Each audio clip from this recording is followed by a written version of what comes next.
मैं आता हूँ तेरे पास, प्रभु यीशु मेरे मसीह, मेरे पापों के लिए ही उधार दे मसीह।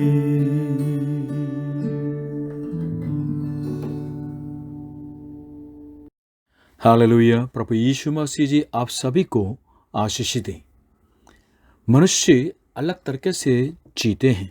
कुछ लोग तो अपनी शारीरिक शक्ति पर भरोसा रखते हैं, कुछ लोग पैसों पर भरोसा रखते हैं, कुछ लोग राजनीतिक शक्ति पर भरोसा रख के जीते हैं, कुछ लोग तो संसार के ऐश के पीछे चलते हैं, इसलिए उन फांडे में से पार नहीं आ सकते हैं।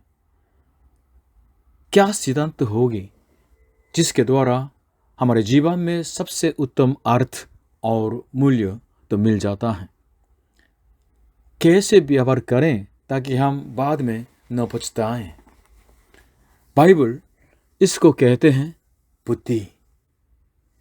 जब सुलेमान राजा बना तो यहोवा परमेश्वर के सामने उनसे बुद्धि के लिए विनती की ताकि वो ठीक से अपने देश को तो चला सके। परमेश्वर उसकी विनती से बहुत खुश हुए, इसलिए न केवल बुद्धि को दी वरन उनको धन और लंबी आयु भी दी। चाहे देश हो, चाहे समाज हो, चाहे समुदाय हो, चाहे व्यक्ति हो, जो कोई बुद्धि के साथ चलते हैं तो उस जीवन में शांति है और वह बहुतायत का जीवन बन जाता है, क्योंकि परमेश्वर बुद्धि से प्रसन्न होते हैं। इसलिए आज के उपदेश के शीर्षक है बुद्धि से। आज के वचन सबोपदेश 11 अध्याय 1 से लेकर 4 तक। अपनी रोटी जल के ऊपर डाल दे, क्योंकि बहुत दिन के बाद तू उससे फिर पाएगा। 7 वरन 8 जनों को भी भाग दे, क्योंकि तू नहीं जानता कि पृथ्वी पर क्या विपत्ति आ पड़ेगी। यदि बादल जल भरे हैं तब उसको भूमि पर उंडेल देते हैं, और वृक्ष चाहे दक्षिण की ओर गिरे या उत्तर की ओर, तो भी जिस स्थान पर वृक्ष गिरेगा वहीं पड़ा रहेगा। जो वायु को ताकता रहेगा वो बीज बोने न पाएगा, और जो बादलों को देखता रहेगा वह लवने न पाएगा। आज के वचन का पॉइंट 1, बुद्धि से विपत्तियों के लिए तैयारी करें। पहला दूसरा पद, अपनी रोटी जल के ऊपर डाल दे, क्योंकि बहुत दिन के बाद तू उससे फिर पाएगा। 7 वरन 8 जनों को भी भाग दे, क्योंकि तू नहीं जानता कि पृथ्वी पर क्या विपत्ति आ पड़ेगी। बाइबल के ज्ञानी लोग पहले पद को 3 तरीके से इस तरह अनुवाद करते हैं। पहले यह है कि जैसा लिखा है वैसे ही प्रैक्टिस करना है, अभ्यास करना है। मतलब इसका अर्थ क्या है और भविष्य में क्या होगा पता नहीं, लेकिन अगर परमेश्वर चाहे तो उस काम की वजह से अच्छा जो फल को ला सकते हैं। इस तरह बिल्कुल जैसे लिखा है वैसे लिटरली प्रैक्टिस करते हैं। दूसरा यह है कि यहाँ जो पानी पर रोटी डाल दे, इसके मतलब से इसको एक्सपोर्ट इम्पोर्ट, जहाज से एक्सपोर्ट इम्पोर्ट करने के रूप में समझ लिया है। और तीसरा इस तरह अनुभव करते हैं कि जो पद 2 से संबंध में जो आने वाली विपत्ति की तैयारी करने के बारे में इस तरह तो समझ लिया है।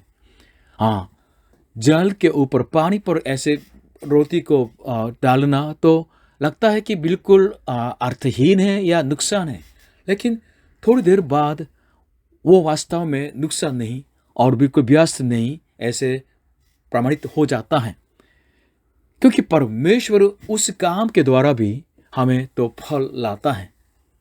एक उदाहरण है, मैं हिंदी बहुत सालों से सीख रहा था इंडिया में, तो मैंने सोचा कि हिंदी से कुछ जो पैसा तो नहीं मिलेगी, क्योंकि सब इंग्लिश सीखते हैं। लेकिन सचमुच में धन्यवाद की बात है कि कुछ साल के दौरान हिंदी की वजह से, मेरी हिंदी की वजह से कंपनी आ गई है और कंपनी चलाया, और कंपनी के द्वारा मेरे को पैसा मिला है। काफ़ी आराम से तो जीवन जी रहे थे। इस तरह है, अभी सामने तो व्यर्थ व्यर्थ लगता है या अर्थहीन है, लेकिन वास्तव में परमेश्वर चाहे तो उसके द्वारा भी बहुत कुछ आशीष दे सकते हैं। दूसरे पद में 7 वरन 8 जनों को भी भाग दे, क्योंकि तू नहीं जानता कि पृथ्वी पर क्या विपत्ति आ पड़ेगी। पहले पद में रोटी को पानी पर डाल दें, इसका मतलब दूसरे पद में आके स्पष्ट हो जाते हैं। अपनी संपत्ति को 7 या 8 जनों के लिए तो इस तरह अलग अलग बांटते हैं। तो सोलोमन के टाइम में बिल्कुल विपत्ति की तैयारी के लिए अच्छा तरीका हो गया होगा, क्योंकि उस जमाने में तो बैंक तो नहीं था। देखिए, ये बुद्धि अभी भी सेम होता है। लोग एक जगह में इन्वेस्ट नहीं करते हैं, अपनी सुरक्षा के लिए अलग अलग करते हैं। और इंग्लैंड में इस तरह मुहावरा भी है कि don't put all your eggs in one basket. अपने सारे अंडे को एक ही बास्केट में मत डालें। हाँ, कोरिया के जो बैंक भी अभी सुरक्षित नहीं है, इसलिए एक बैंक सिर्फ 5 करोड़ तक सेविंग का गारंटी दे सकते हैं। इसलिए लोग जिनके पास ज़्यादा पैसा है तो अलग अलग बैंक में तो पैसा बांट के तो सेव करते हैं, अपने लिए या कंपनी के लिए या अपनी गाड़ी के लिए या अपनी आवाज़ के लिए अलग अलग लोग तो तरह के बीमा प्राप्त करते हैं आने वाली विपत्ति की तैयारी के लिए। हाँ, मनुष्य आने वाले दिनों के बारे में जानते नहीं, इसलिए कौन सी विपत्ति आ जाएगी तो हमें मालूम नहीं है। इसलिए विपत्तियों की जो तैयारी करना वास्तव में बुद्धि की बात है। अंतिम युग की विपत्तियाँ। बाइबल अंतिम युग की अलग तरह के विपत्तियों के बारे में भविष्यवाणी बताते हैं। एक उदाहरण है प्रकाशित वाक्य 8 अध्याय 7 से लेकर 8 तक। पहले स्वर्गदूत ने तुरही फूंकी और लहू से मिले हुए ओले और आग उत्पन्न हुई और पृथ्वी पर डाली गई, और पृथ्वी की 1/3 जल गई और पैरों की 1/3 जल गई और सब हरी घास भी जल गई। और दूसरे स्वर्गदूत ने तुरही फूंकी तो मानो आग से जलता हुआ एक बड़ा पहाड़ समुद्र में डाला गया और समुद्र का 1/3 लहू हो गया। अभी कोरोना वायरस का सामना करना भी इतना मुश्किल होता है, तो अंतिम युग के जो विपत्तियों का सामना हम कैसे कर पाएंगे। जब तालिबान ने अफगानिस्तान को ले लिया तो करीब 4 करोड़ के लोगों के भविष्य में तो अंधेरा छा गया। अभी अनेक लोग तो आज़ादी खो खो के अवस्था में दास बन के रहेंगे। यहाँ से भाग जाना है तो अपने प्राण को जोखिम में डालना है। इसलिए बहुत लोग अभी अफगानिस्तान के अंदर अपनी मौत की प्रतीक्षा में हैं। अंतिम दिन में जो आने वाली जो विपत्तियों के सामने आपकी बुद्धि, आपके तो पैसे, आपकी शक्ति, इसके क्या काम होगा। इसलिए बाइबल हमें बताते हैं अंतिम दिन के जो विपत्तियां के लिए तैयार करना है और आने वाले परमेश्वर के भयानक जो न्याय के दिन के तैयार करना है। हम कैसे करें। बाइबल कहते हैं विश्वास से। किस पर? प्रभु यीशु मसीह पर विश्वास करने से। प्रभु यीशु मसीह को अपने मुक्तिदाता, अपने जो प्रभु के रूप में विश्वास करने से हम आने वाली विपत्तियों की तैयार कर सकते हैं। दूसरा रास्ता है ही नहीं। पॉइंट 2, बुद्धि से परिस्थिति को परखें। तीसरा पद में यदि बादल जल भरे हैं तब उसको भूमि पर उंडेल देते हैं, और वृक्ष चाहे दक्षिण की ओर गिरे या उत्तर की ओर, तो भी जिस स्थान पर वृक्ष गिरेगा वहीं पड़ा रहेगा। कभी कभी ऐसा न्यूज़ है जब बारिश हो रहे हैं और आदमी अकेले जो तो गोल्फ खेलने के लिए बिल्कुल खाली मैदान पर गया, जब गोल्फ क्लब चलाता है तो जब बिजली गिरी और वो मर जाता है, क्योंकि जो लाइटनिंग रोड त्वरित चालक तो नहीं है। ऐसी जगह में खाली मैदान में जब बारिश गिरते तो गोल्फ करेंगे तो जरूर बिजली तो गोल्फ क्लब के ऊपर लग जाएगी। जब बादल के अंदर जल भरे तो जरूर तो पानी गिरेगा। हाँ, कुछ कुछ तो होना ही है और कुछ कुछ हो जाता है, हुआ है। जैसे तूफान की वजह से या बिल्कुल सड़ने की वजह से अगर वो पेड़ गिर जाता है तो ऐसा पड़ा रहता है। इसलिए यहाँ अभी 2 तरह के परिस्थिति के बारे में बताते हैं। जो पहले हुआ है उसको हम कैसे देखें और उसके होने का कारण क्या है, इसके बारे में सच में बुद्धि के साथ देखना है। और जो अभी होने वाले हैं, जो अभी स्थिति आ रही है, तो उसके बारे में हम कैसे चाल चलन करें, हम कैसे व्यवहार करें, सब बुद्धि के साथ इसको देखना है और बुद्धि के साथ इसको डील करना है। कोरोना वैक्सीन क्यों लगाते हैं? क्योंकि एंटीबॉडी की आवश्यकता होते हैं, नहीं तो मुश्किल होगा। मास्क से काम नहीं हो जाएगा पूरा, और जो डिस्टेंस रखने से भी वास्तव में कोरोना वायरस का सामना पूरी तरह से कर नहीं पाएंगे, क्योंकि अभी अलग अलग तरह के अलग किस्म के कोरोना वायरस भी आने लगे हैं। कम से कम 17 देशों के अंदर नया रूप के जो कोरोना वायरस आ गया है, इंग्लैंड में, इंडिया में, साउथ अफ्रीका में, जापान में, स्पेन या स्विस, पेरू, ब्राजील, कोलंबिया वगैरह वगैरह देशों में और आने लगते हैं वास्तव में। इसलिए इन परिस्थितियों होने का कारण सचमुच में बुद्धि के साथ समझना है, और जो नया जो अभी आने वाली स्थिति है उसको कैसे डील करें, उसके बारे में हमें बुद्धि की आवश्यकता होती है। इसलिए परमेश्वर के सामने हम दीन नम्र होकर बुद्धि को मांगे। पॉइंट 3, बुद्धि से समय को जाने। चौथे पद में, जो वायु को ताकता रहेगा वह बीज बोने न पाएगा, और जो बादलों को देखता रहेगा वह लाभने न पाएगा। हवा को भी देखते रहेंगे तो बीज नहीं बो पाएंगे, और वो बादल को देखते रहेंगे तो लाभने न पाएंगे। परिस्थिति को देखना बहुत बहुत ज़रूरी है, लेकिन परिस्थिति ही को देखेंगे तो वास्तव में फंस जाएंगे। किसान के लिए बीज बोना और लाभने पाना सबसे महत्वपूर्ण निश्चय है।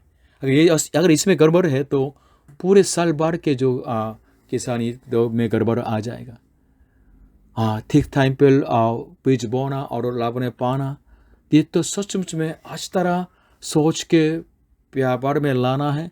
इसलिए सिर्फ देखते रहना ये सब कुछ नहीं, वरन बुद्धि के साथ निश्चय करना बहुत ज़रूरी होता है। हर व्यक्ति अलग अलग तरीके के अनुसार तो निश्चय लेते हैं और व्यापार करते हैं। कभी कभी परिस्थिति के अनुसार निश्चय लेना ही है, लेकिन कभी कभी तो परिस्थिति को देख के भी, उसको पार करके भी निश्चय लेना है। इसलिए हमें ये प्रमुख प्रश्न पूछना है, कौन हमारे समय का स्वामी है? क्या मनुष्य आप हैं या परमेश्वर हैं? इसलिए बाइबल के अंदर जो भक्त लोग हैं वे लोग पूछते थे परमेश्वर से, सही टाइमिंग कब है और सही व्यवहार क्या है? हम मनुष्य परमेश्वर की तरफ से जो मिले हुए समय के अंदर या स्पेस के अंदर सीमित हैं। हम सचमुच में निर्बल लोग हैं। इसलिए दूसरे पौध जैसे इस तरह हमें मानना है कि हमें नहीं मालूम विपत्ति कब आएगी, कौन सी विपत्ति आएगी। इसलिए हम अपनी मर्जी से मत चलें या अपने अनुभव ही पर भरोसा रख के न व्यापार करें, वरन समय को बनाने वाला, समय के ऊपर रहने वाले, हमारे जो समय के जो स्वामी और उस समय के अंदर हमारी अगुवाई करने वाला परमेश्वर पर भरोसा रखते हुए हम जीवन जिए, यही बुद्धि है। प्रत्येक काम का एक समय है। सबोपदेशक 3 अध्याय 1 और 11 पद में इस तरह लिखा है, हर एक बात का एक अवसर और प्रत्येक काम का जो आकाश के नीचे होता है एक समय है। उसने सब कुछ ऐसा बनाया कि अपने अपने समय पर वह सुंदर होते हैं। फिर उसने मनुष्यों के मन में अनादि अनंत काल का ज्ञान उत्पन्न किया है, तो भी काल का ज्ञान उत्पन्न किया है, वह आदि से अंत तक मनुष्य पूछ नहीं सकता।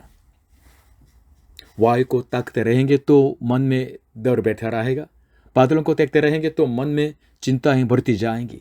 इसलिए हमें परमेश्वर ही को ताकना है। आमीन। क्योंकि परमेश्वर ही हमें पापों के और अंधकार के गड़बड़ी में से तो ले चल सकते हैं और हमें सचमुच में धार्मिकता के राह पर और जीवन की राह पर ले चल सकते हैं। हमने पहले सीखा था सबोपदेशक 3 अध्याय के। इसलिए याद रखें कि हर जो काम के लिए एक समय निश्चित किया गया है और परमेश्वर हर काम को उसके टाइम के अंदर तो बिल्कुल सुंदर बना देते हैं। और यह भी याद रखें कि अभी इस वक्त उद्धार का समय है। अगर आप प्रभु यीशु पर विश्वास करेंगे तो आप उद्धार पाएंगे, सदा के लिए शांति, पाप क्षमा और अनंत जीवन पाएंगे। ये मेरी जो विनती है कि परमेश्वर आपके जीवन को सुंदर बनाए, परमेश्वर आपके जीवन को पवित्र बनाए जब आप प्रभु यीशु पर विश्वास करते हैं। और आपके मन में यह भी अपेक्षा रखें कि परमेश्वर आपके जीवन को सुंदर बना सकते हैं। हालेलुया। बुद्धि से आज के वचन से स्पष्ट हो जाता है कि मनुष्य हमेशा बुद्धि के साथ निश्चित करें और व्यवहार करें। अगर ऐसा नहीं करते हैं तो जीवन भर बहुत पछताने का समय होगा, नुकसान होगा, वो व्यस्त जीवन हो जाएगा। 3 बातें हमने कही है। पहले यह है कि बुद्धि से विपत्तियों के लिए तैयारी करें। बाइबल वास्तव में हमें अंतिम युग की विपत्तियों के लिए और परमेश्वर के न्याय के दिन के लिए तैयार करने के लिए बुद्धि देते हैं। इस संसार के अंदर तो विपत्तियों के लिए भी सच में तैयारी करना है बुद्धि के साथ, लेकिन न केवल यहाँ तक, वरन अंतिम युग के अंदर आने वाली विपत्तियों के लिए, परमेश्वर के न्याय के लिए भी हमें सब बुद्धि के साथ तैयारी करनी है। वो बुद्धि कौन है? प्रभु यीशु मसीह है। उसी पर विश्वास करने से हम विजय पा सकते हैं। और पॉइंट 2, बुद्धि से परिस्थिति को परखें। जो अभी हुआ है और जो होने वाले हैं, उन सारे कामों के अंदर बुद्धि के साथ चलना है।